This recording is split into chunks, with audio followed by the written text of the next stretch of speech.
What's going on, everybody? I am finally back. Had a really busy December. Definitely took a couple weeks off, little bit more than 2 weeks, I guess. Um, kind of want to do a yearly rundown, I guess, of everything. My thoughts, ideas, things that I see, things that I didn't see in the past. Tons of stuff that I learned as I went. I want to kind of make this a video for also people that are kind of going through their first year and whatnot, and kind of some ideas from me, just some guy that's gone through a year of trading, had a mentor, seen some kind of success, not exactly profitability, but definitely not losing money either. So, just a quick little thing for December. Only lost $29. I was 3 for 11. Pretty good, well, pretty bad winning percentage, but to only be down $30, having lost 8 trades and only won 3, it's kind of a big deal. Mostly it was due to the Roku trade, where I got like a $200 trade there, really making up for really everything else. So I don't know. It was a really busy month. I knew it was going to be a busy month, so I can't say that I was 100% focused on trading. I mean, I just decided to take pretty much all these days off because of everything that's going on around me right now. So, just kind of look at the numbers here. So I got 134 wins total out of almost 300 trades there. So 45% win rates over the course of April through December. I know I started back in March. I think my first YouTube video for all of this stuff was about, it was like the middle of March or something like that. I didn't have really good record keeping or records of what I was doing back then. I know even for these trades here, what did I press? For these trades here, I only started in like September or something. Yeah, September 18th. I think that was after my mentor taught me everything, really, is when I figured that since I was really a totally new trader, knew everything, I just said, alright, well, forget these old stats because they don't really mean too much to me anymore, because that's just not the trader that I'm going to be anymore. So I just starting fresh. And I don't know, nothing really wrong with that, I guess.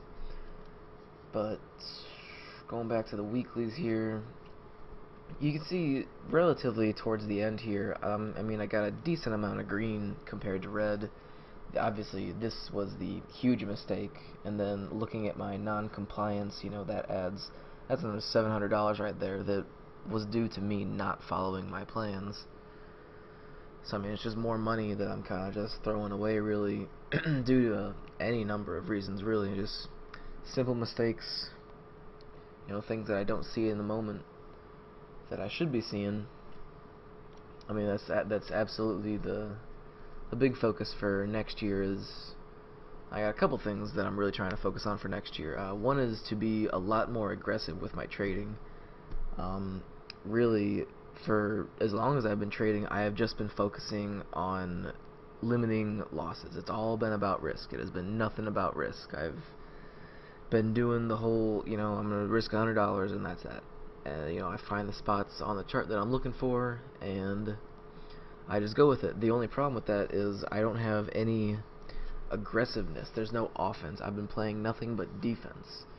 And I listen to Chat with Traders podcasts, just interviews, YouTube videos, download them, listen to them in my car, and all of the traders say that there are no professional traders out there that don't step on the gas. Basically any professional trader doesn't trade the way that I've been trading. They all look to take money out of the market, and that is the part of me that hasn't come out at all, really. Because at the same time they say be aggressive, but also they all say you're not supposed to think about the money. You're just supposed to focus on trading, and that is all that I did. I focused on nothing but just taking trades, didn't worry about the money. They're just numbers. Numbers don't have anything to do that affect the trade in front of you. And while that's also a good thing, I think it's also it's not a bad thing, I guess, but there's a key part of that I'm missing, and that's that offensive part. that's trying to take money out of the market, whether it be doubling size, just adding into a winner at some point. If it breaks out, comes back a little bit, pulls back, buyers start to really come in, well, then I can add in or something, just depending on the situation. But that is going to be goal number one going into January next year.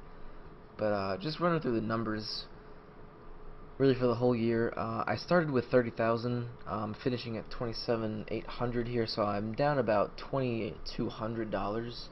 I did a lot of looking into exactly where it was that all that money went to. So the good thing is that my trading is break even. I'm not making money, I'm not losing money just due to my trading. This 550, I know way back in either April or May, can't remember which month, I had just a really dumb error, and I ended up accidentally clicking some buttons, and I got in with way too big a size, and I lost $550 in like 30 seconds, or just something ridiculous. So if I didn't have that $550 mistake, I'd be at totally break even. And I think that's a really interesting number, because there's tons and tons of mistakes in here. Just not following my rules, just accidents, dumb decisions, not taking profits. I mean, so what that tells me is that my trading right now is just break even. But if I eliminated those mistakes, and if I just eliminated those mistakes and didn't worry about adding or being aggressive at all, then I'm definitely sitting in green territory for trading wise. But obviously, looking at commissions, that's where the majority of the money has gone to. I mean, what is this? It's like $1,300. It's like $1,400 right there. Plus that, it's about $2,200. So I mean, if I eliminate my mistakes, I keep narrowing down exactly what it is that I want to do and what I don't want to do, I'm definitely looking pretty good. Definitely looking like 2018 should be a really good year. As long as I, stay focused, stick to my goals, keep making goals, and following my rules, should definitely be a good time. I've been playing around with cryptocurrency lately. I've been keeping track of it a lot, actually. I got the app on my phone, especially since I've really been away from the computer so much. It's nice to just have things to be watching and, putting a little bit of money in it and seeing what it does. It's really crazy just seeing these stocks, or they're not even stocks, seeing these coins do what it is that they're doing. I mean, you just get these crazy parabolic moves, and then you see ripples kind of pulling back a little bit. But that's kind of what I've been doing, like on the side there, I guess. Yeah, look at the numbers still down to 708. Get rid of that 550 in mistakes, and we're definitely there. So, things that I have learned over the course of this whole year. Things can be slow. I know towards the end of last year, with Trump getting elected and everything, things were faster than they are now, obviously, but I didn't know how slow things could get. I knew what the VIX was. I didn't really know exactly what it had to do with day trading, I guess, or just the market in general. And obviously now, it's sitting at all-time lows, and you can see it even today. I mean, the past 2 months, really, there's been, I think, Roku, Riot, XNet have been in play pretty much every single day, and then maybe a few other stocks come into play every now and then, but for the most part, things just aren't moving like I used to see them moving. I mean, with the volume and everything, I'm just not seeing, as high as I want it to be, and I mean, that's just, I think that's where all the professional traders on Chat with Traders are talking about, where you have to adapt to the market. When things start slowing down like that, you got to make sure you're not over trading, because you're just going to lose. If the market's slowing down, it's almost like you got to slow down with it. You can't start being more aggressive trying to take more money out just because it's slow. You got to adapt, and you got to stick with it. You really don't know what you don't know. Before I got a mentor, I had an idea of what I wanted to do, but it was just, after my mentor came into the picture, it just put a totally new perspective into everything. I mean, everything that I was doing from here on, this is bad. It was just all it was all trading that I don't really consider it useless, but I mean it was just obviously a learning experience. But it is nothing like how I trade from this month here. In fact, I kind of want to see.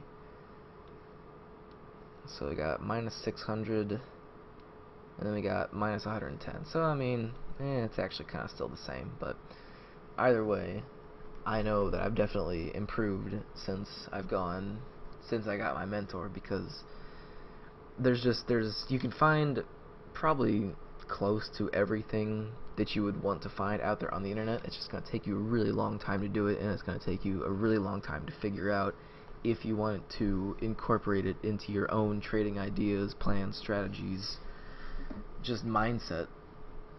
And then, but if you have a mentor, if you have a mentor that you trust and you know fairly well, it's almost like a shortcut. It saves you tons of time. I mean, it was absolutely worth it for me getting a mentor. I mean, if anybody out there hasn't gotten a mentor, you should definitely look into finding some kind of mentor, some way to have a one-on-one conversation, somebody to give you trade examples and for him to go over your trades and just have a nice review.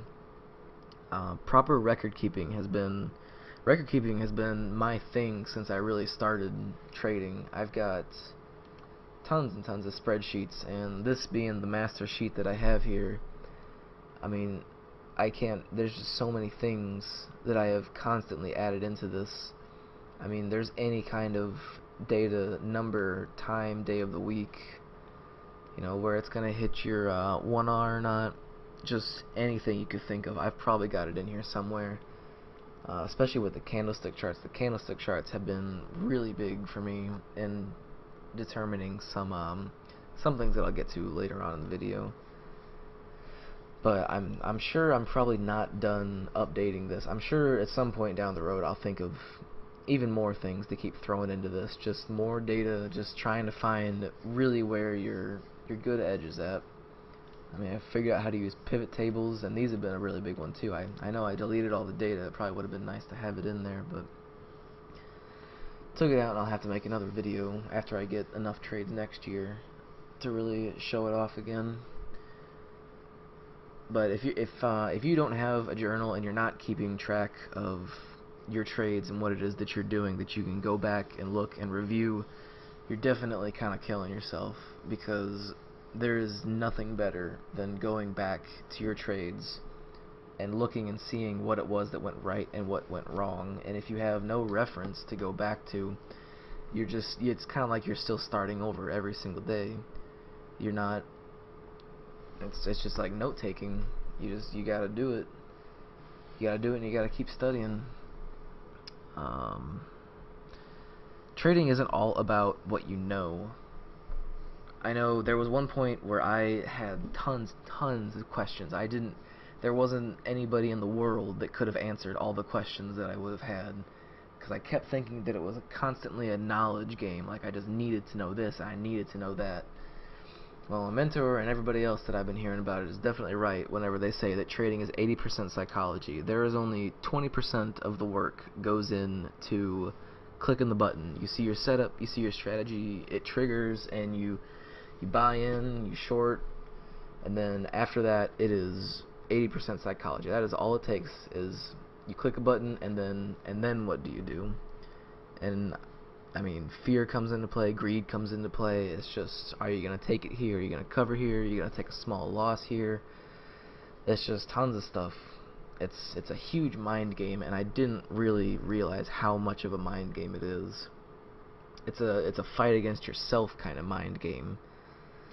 It really does. It teaches you about yourself if you have patience, if you don't have patience.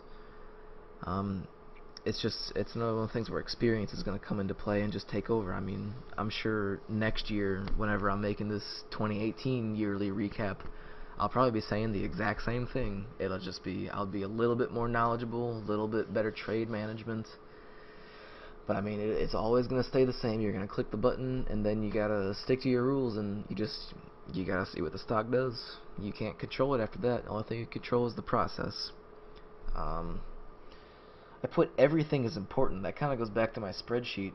There was one point where I used to tell myself, well, You know, I know it's a win, but does it matter how much of a win it is? If I was green, I would mark it a win. But what I only recently did this too, and I'm actually kind of upset about that because it's definitely a really important statistic. But how many of your trades hit your 1R, or 1.5R, or 2R?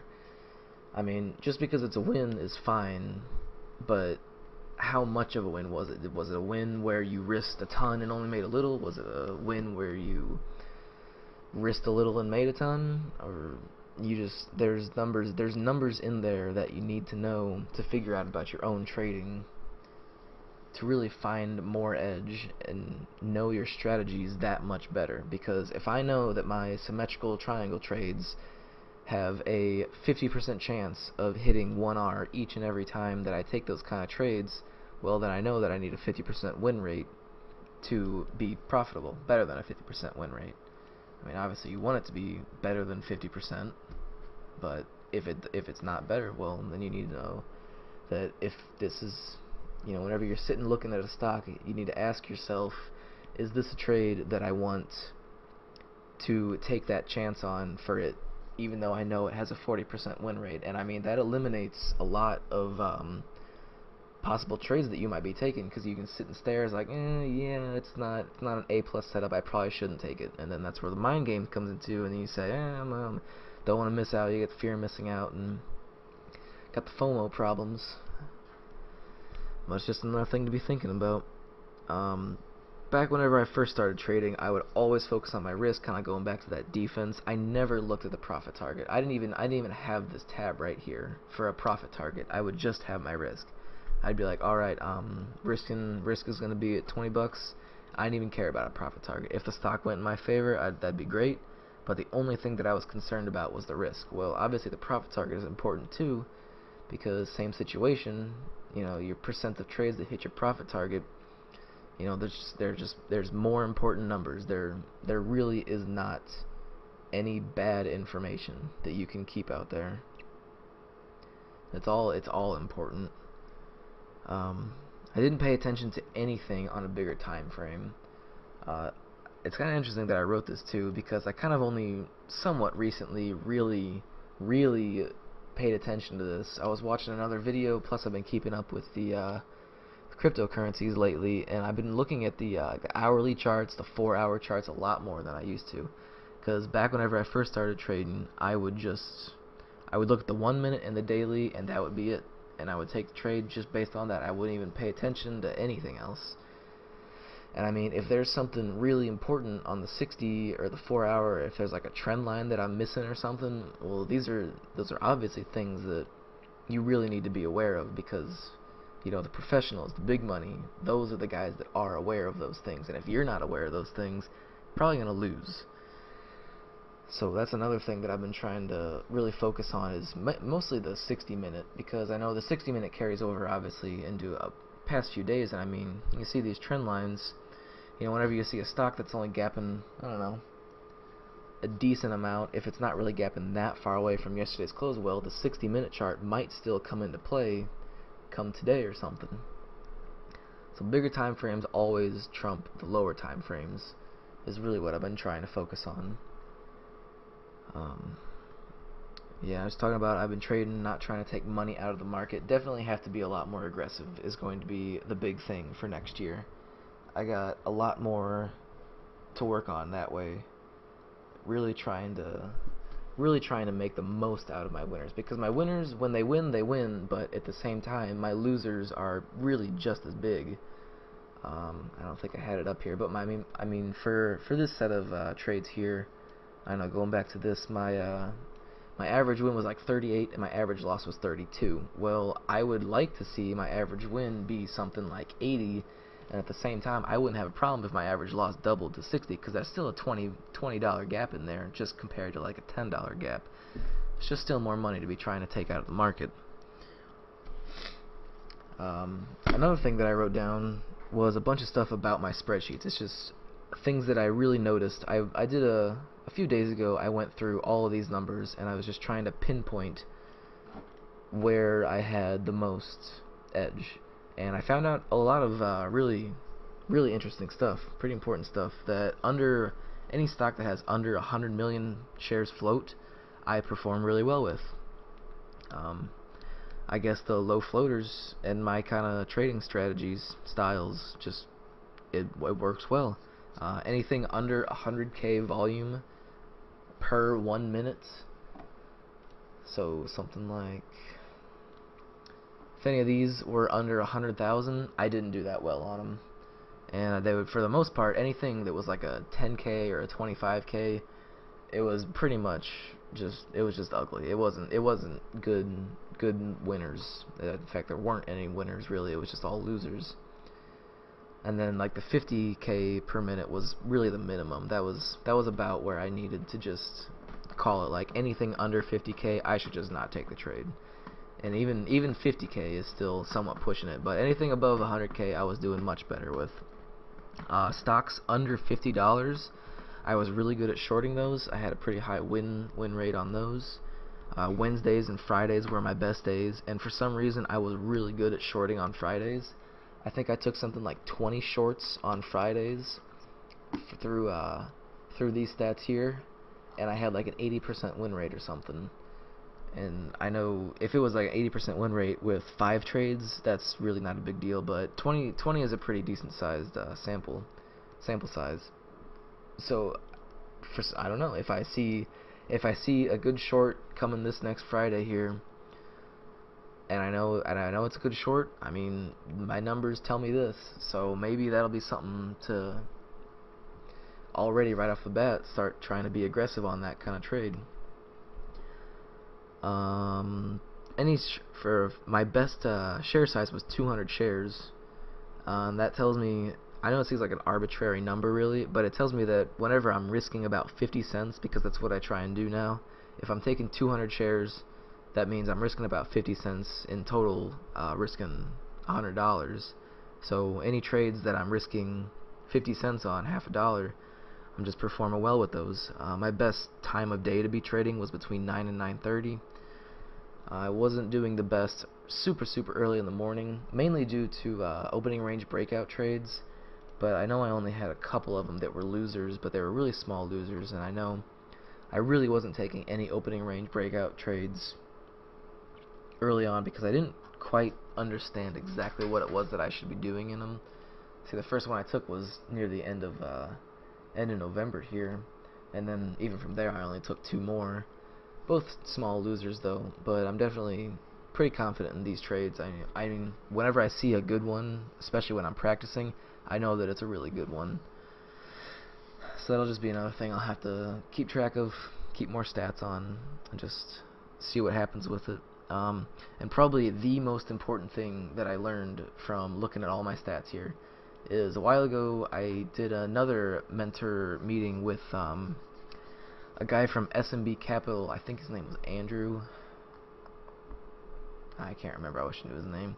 But he told me about the candlestick charts, and it incorporates your max P&L and your min P&L, your max favorable excursion and your max, or your I guess your max adverse excursion, which really it's exactly like a candle. Like it's got the wicks and everything. It keeps track of the high, the low, the open, and the close. And the biggest thing that I found is that my winning trades do not go 1R against me. So if I'm risking 50 cents, any of my winning trades that I took have never gone 50 cents against me. So that tells me a lot of things. That tells me that if I think a stock is going to go down and touch my stop loss, because 1R is my stop loss, so if I think it's going to go down and touch it, that's just another indicator that I could probably just get out early, save myself that extra 15-20 cents or whatever it might be. Just another instance where you're supposed to cut your losses shorter. You know, people always say you're supposed to cut your losses shorter, but you know, there's numbers and there's formulas in there to help you figure out what your shorter is. Because shorter to me could be shorter something totally different to another guy. And I feel like I found what my shorter is just because I know that my winners don't go more than 1R against me. And on the opposite end, I mean, I was trying to find exactly, you know, more things that I could tell from the candlestick charts. I couldn't really tell too much. Just kind of seeing just seeing the winners don't go more than 1 hour against me was definitely the biggest takeaway that I could clearly see from them. And then lastly, I was watching that SMB Capital video that they came out with somewhat recently, talking about keeping yourself a report card. Have a goal and work intensively towards it.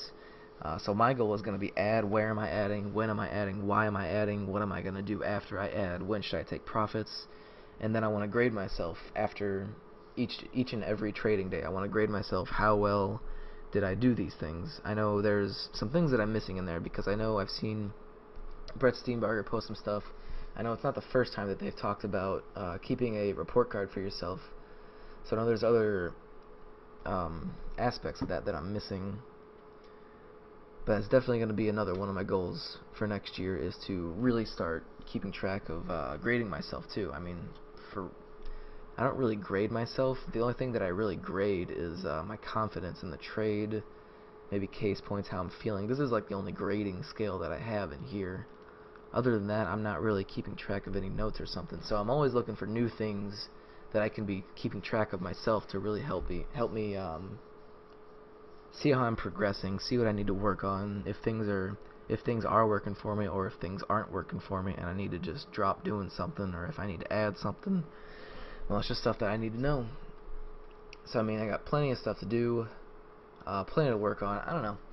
I'm fairly happy with the year, honestly, because I know the first year, what I always say is, the first year you lose money, second year you break even, and then the third year is whenever you start really making money. Well, I've only been trading for a year and 2-3 months, and I'm pretty much at the break-even spot. So I'm definitely really excited, looking forward to 2018. Should definitely turn a corner here. Might take me a couple months to really get the adding in, being more aggressive, to get that down.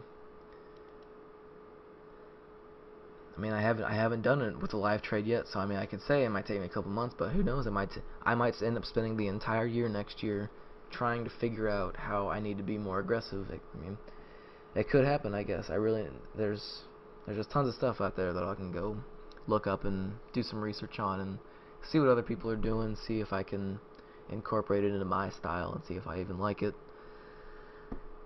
So it should definitely be a good time. It's just really crazy to see how far I've come in the past year, and just to look forward and to see how far I still have to go. There's always work to be done. That's just what I love about it. It's a crazy game of competition and just trying to figure out your own best thing and what really works for you, and that's just definitely what I like the most about trading. It's just another skill that you develop, and I've always been about that kind of stuff, so definitely really looking forward to it.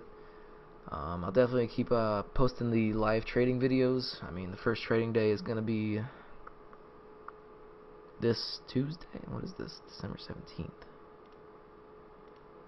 Oh, let's look at the wrong thing. Yeah, first day will be the 2nd on Tuesday. Definitely be trading then. Ready to start the new year. Hopefully we see some good stuff. Maybe the volume will pick up again. It would be nice. So until then, thanks for watching. Appreciate it. If you got any questions, just send me an email, comment, whatever you gotta do. Thanks for watching.